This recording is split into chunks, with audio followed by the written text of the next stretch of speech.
Salam à tous, j'espère que vous allez très bien. Aujourd'hui, nous allons parler dans un premier temps de la pré-commercialisation et enfin nous allons parler tout simplement du prix du BTC. Nous allons parler des différents facteurs qui interviennent dans la hausse et dans la chute du prix du marché boursier. Alors, dans le premier volet, nous avons dit que nous allons aborder la pré-commercialisation. Lorsqu'il y a pré-commercialisation, il faut savoir, soit c'est le projet qui a lancé sa propre commercialisation, ou soit ce sont les bourses qui sont intéressées d'une manière ou d'une autre par ce projet, qui ont décidé volontairement et de manière indépendante de lancer la pré-commercialisation de ce projet-là. Il faut savoir que les différents projets que nous sommes en train de farmer actuellement sont des projets de nature communautaire. Donc, cette nature des projets donne le pouvoir, de manière systématique aux échangeurs de lancer la pré-commercialisation d'un des jetons de ces projets à n'importe quel moment.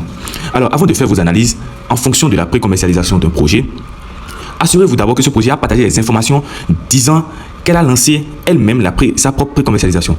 Nous l'avons vu avec le projet 4, avec le projet Pause pour le nouveau projet qui est venu. Le projet est sorti 2 jours, je pense 2 jours après, sa pré-commercialisation a commencé. Or, dans les canaux de diffusion, donc les canaux communautaires du projet, nous n'avons eu aucune information d'une certaine pré-commercialisation.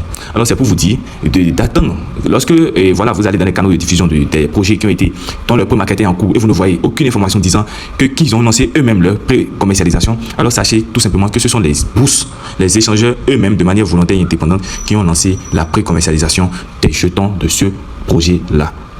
Alors c'est pour ça qu'on dit tout simplement que le prix de la pré-commercialisation ne reflète en rien ou n'est pas un support pour le prix réel du jeton au moment du listing.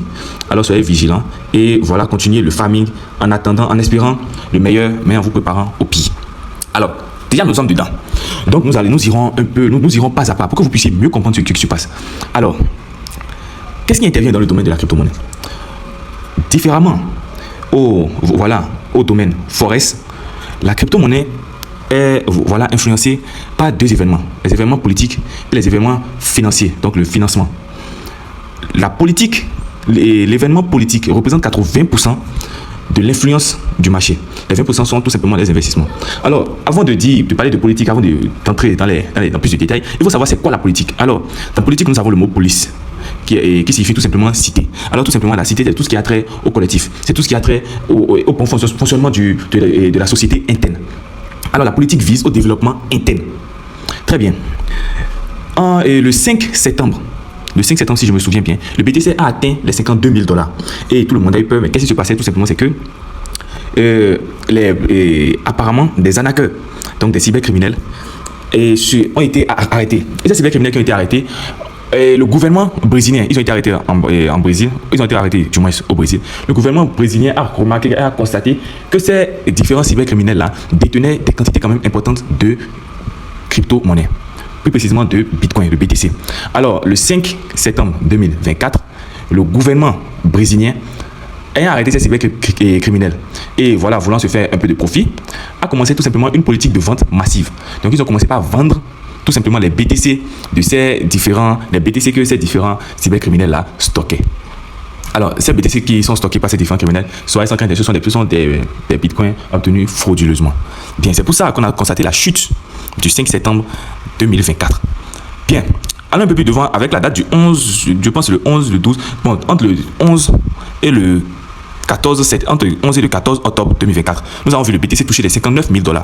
Donc, après le 5 septembre, le BTC est monté à plus de $66,000. Ensuite, le BTC est revenu à $59,000. Alors, qu'est-ce qui se passait? Tout simplement, c'est que les investisseurs, les gros bonnets qu'on appelle de leur nom courant, qu'est-ce qu'ils ont commencé par faire? Ils ont commencé par vendre leurs actifs. Alors, personne ne comprenait le mouvement derrière ça. Pourquoi ils ont commencé par vendre leurs actifs? Tout simplement, c'est en prévision de la campagne ils voulaient faire la campagne pour leur candidat. Je ne veux pas dire forcément Trump. Alors, vous êtes des capitalistes. Mettons-nous dans la peau des événements. Vous et moi, nous sommes des capitalistes. Et un tiers, donc une troisième personne qui participe, qui est candidat aux élections présidentielles, vient nous voir pour dire j'ai besoin que tu finances ma campagne.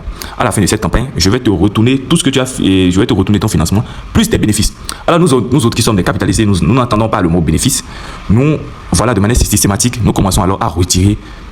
Vous comprenez, on commence à vendre nos actifs pour avoir de la liquidité et cette liquidité-là, maintenant, l'envoyer comme capital d'investissement pour la campagne électorale.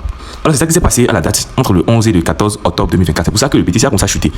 Et Voilà, la veille de...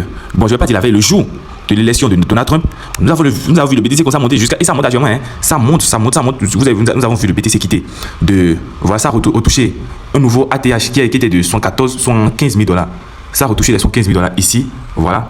Ça a retouché les 115 000 $ là.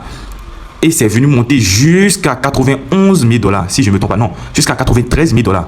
Après les élections de Donald Trump. Qu'est-ce qui se passe? Tout simplement, les investisseurs ont retrouvé le capital qu'ils avaient investi dans la campagne de Trump, plus les intérêts. Et c'est tout ce capital-là qu'ils ont tout simplement envoyé. Ils ont voilà, recomblé le vide. Et c'est ça qui crée la hausse. Donc, tout simplement, la crypto-monnaie, c'est un jeu de maths.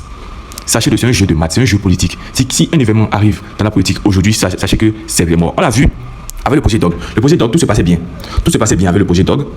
Voilà, le prix était très intéressant en peu commercialisation. On était là. Et voilà, une semaine avant le listing, pavé du Rob se fait arrêter. Conséquence, le prix du DOG est passé de 0,008 à 0,301. Donc, tout ça, ce sont des exemples pour tout simplement vous montrer que la crypto-monnaie est un jeu politique. Alors, voilà un peu mon analyse. Dans les prochaines vidéos, j'aborderai plus, voilà, et les différents projets. Donc, mais j'aimerais quand même, voilà, j'ai quand même tenu à vous partager cette information-là. Je pense que ça va vous aider aussi dans votre manière de faire du trading. Alors, merci et on se dit à la prochaine.